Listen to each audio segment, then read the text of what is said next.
Sam, thanks for spending time with me to talk about Psalm 5.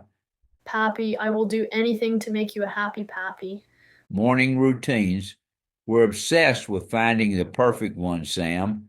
But what if ancient wisdom has more practical advice than all our modern productivity hacks combined? I recently discovered something fascinating about how one of history's most powerful leaders started his day. That's quite a claim, Pappy. What made this morning routine so different from all the miracle morning programs we see today? Well, Sam, here's what's fascinating. It comes from King David's journal, essentially. Instead of starting with affirmations or cold showers, he begins with something completely counterintuitive, a deep sigh and an honest admission of being overwhelmed. Pappy. You know what's remarkable about that? In today's leadership culture, showing vulnerability is often seen as weakness. How did someone in such a powerful position approach this? That's precisely what makes this so interesting. He uses this sophisticated three-part structure in Hebrew, which scholars tell us was their way of expressing ultimate emphasis. He starts with, listen to my words, escalates to consider my sighing, and peaks with, pay attention to my cry.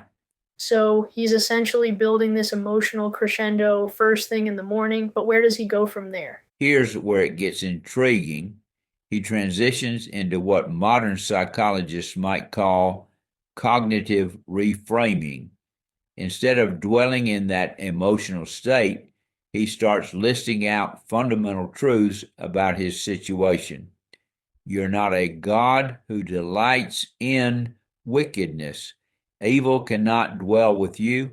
That's fascinating. It's almost like an ancient version of what modern therapy calls grounding exercises. Exactly. And here's the potent part.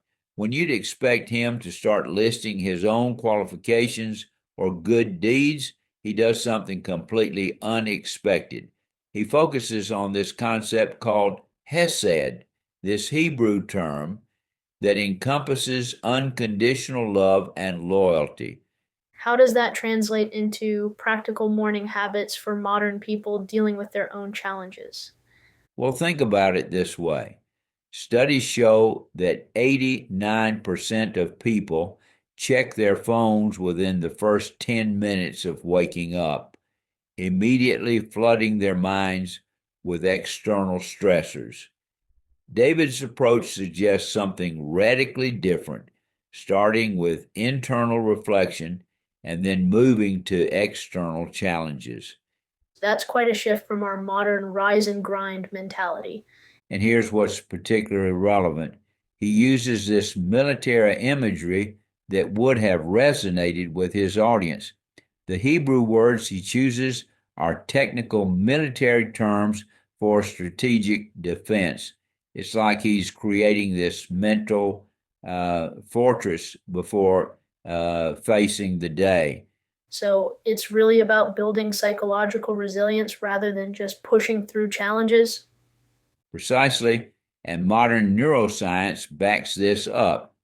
Research shows that starting the day with mindful reflection can reduce cortisol levels by up to 23% compared to immediately engaging with digital devices. That's a significant physiological impact. How does this ancient practice align with other historical morning routines? Well, this is where it gets exciting. We see similar patterns across various cultures.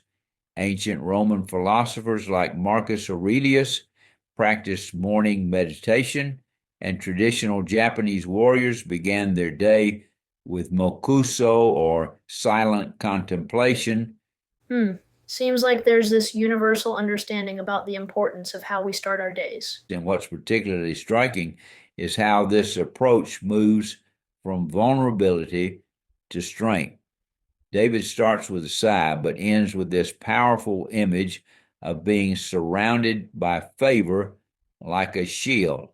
It's a complete psychological transformation before the day even really begins. That's quite different from the modern productivity obsession with immediate action and constant motion. You know what's fascinating? Recent studies in chronobiology suggest that our first waking hours significantly impact our entire day's cognitive function. The cortisol awakening response, which happens in our first 30 to 45 minutes awake, can influence our mental state for the next 24 hours. So maybe these ancient leaders were onto something we're just now rediscovering through science. Exactly. And here's the key takeaway: it's not about adding more to our morning routine, but about approaching those first moments with intention.